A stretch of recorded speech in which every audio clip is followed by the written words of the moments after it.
আজকের ভিডিও টপিকটা মনে হয় না তোমাদের আর আলাদা করে বলতে হবে। হ্যাঁ, তোমরা অলরেডি গেস করেই ফেলেছো জানি।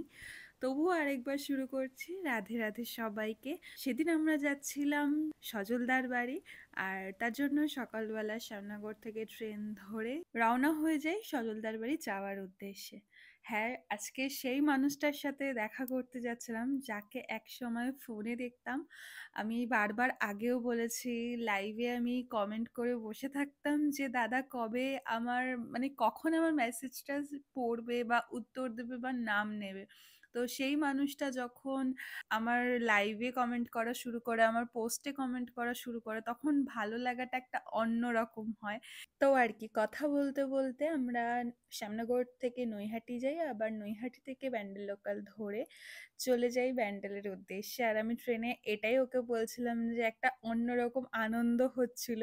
তারপর আমরা ব্যান্ডেলে নেমে, এত রোদ ছিল সেদিন, এত রোদ ছিল, দাদা আমাদের কি করে যাব সেটা বুঝিয়ে দিচ্ছিল। তার মাঝেই আমরা একটু আখের রস খাই, যেটা আমার ভীষণ পছন্দের। তারপর টোটো করে চলে আসি, আর নামার পর দেখতে পাই এই ব্যানারটা, আর দেখার পরেই বুঝতে পেরে গেছিলাম যে মোটামুটি বাড়ির কাছে চলে এসেছি।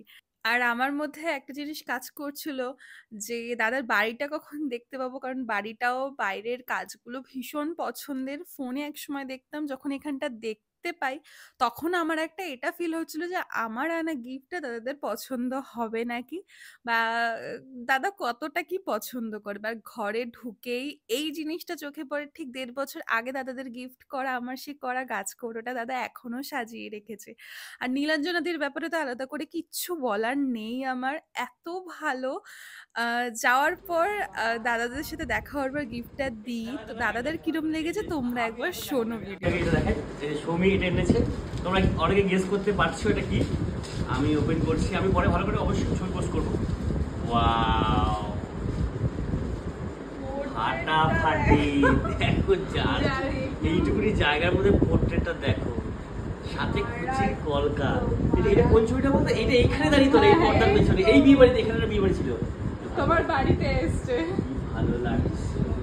অসাধারণ। এটা জল খাবো না, আমি রেখে দেবো রে। এটা আমার এখানে থাকবে। আচ্ছা, এটা ভালো দেখা যায়। আচ্ছা, ও সাথে নোংর আছে। আমার বাড়ির নামে ঠিক আমি যেভাবে স্টাইল করেছি ও ঠিক সেইভাবে লিখে দিয়েছে। তোর ভিডিওতে দেখা একটু, এর কাছ থেকে দেখা। আর সাথে যেহেতু আমি গান বাজনা করি, সাথে ও একটা গিটার রেখেছে আর নিজে নাচ করে, সবটা একসাথে। খুব ভালো কালার কম্বিনেশন করেছি, সাদা আর brown. Lovely, thank you so much Soumi আমার বাড়িতে আসার জন্য আর এত সুন্দর উপহার দেওয়ার জন্য। এটা একটা ভালো সুবিধা থাকবে। চলো এবার নীলাঞ্জনাদির রিভিউ শোনো। এত নিখুঁত কাজ। আমি তো পোর্ট্রেট করি, কিন্তু ওর ভালো বুঝতে পারবে কি অসাধারণ, মানে মারাত্মক, ভীষণ ভালো। তার সাথে আমাদের দুটো মানে দুজনের পছন্দের জিনিস ভীষণ পছন্দ হয়েছে, ভীষণ। কোথায় রাখবে এটা? এটা তো জল খাওয়ার জিনিস, কিন্তু এটা একদমই জল খাওয়া যাবে না। ওয়াটারপ্রুফ বললেও জল খাবো না আমি। এটাকে আমরা প্রিজার্ভ করে রাখবো সুন্দর করে।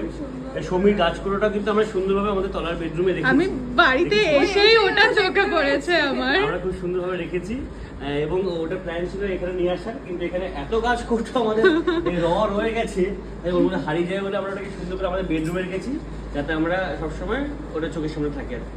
তোমরা আগেও দেখেছো ওটা। সৌমি আজকে এসেছি, আমরা ভীষণ খুশি হয়েছি।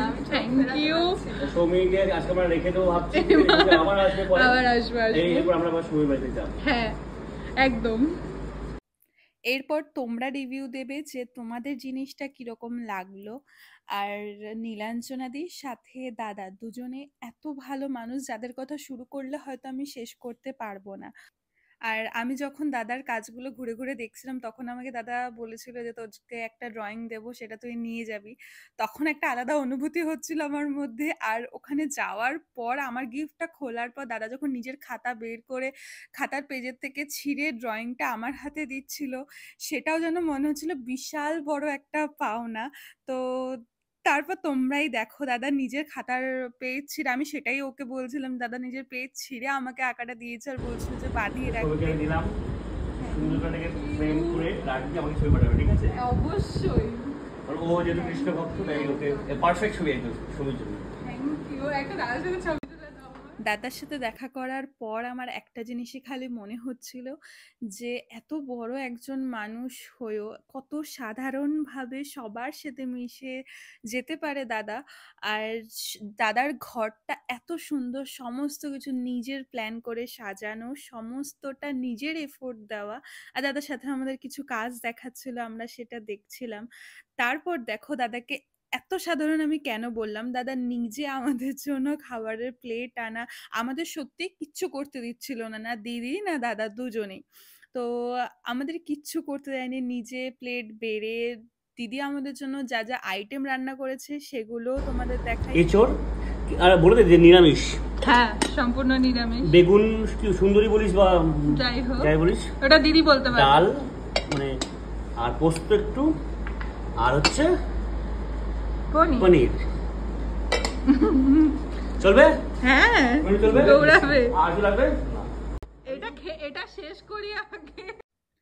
এই গল্প করতে করতে আমরা খুব আনন্দ করতে করতে একসাথে আমরা খাবার খাই। তারপর দাদা চুমকে দিকে একটু কল করে আর আমরা সবাই মিলে গল্প করছিলাম। আমরা 4 জন মিলে অনেকক্ষণ ধরে আড্ডা দিই। সত্যি কথা বলতে দাদার ব্যাপারে বলতে গেলে আমাকে আরো একটা ভিডিও আলাদা করে বানাতে হবে, দাদা এতটাই ভালো মানুষ। তারপর দাদা আমাদের টোটোয় তুলে দেয় আর আমরা চলে আসি বাড়ি।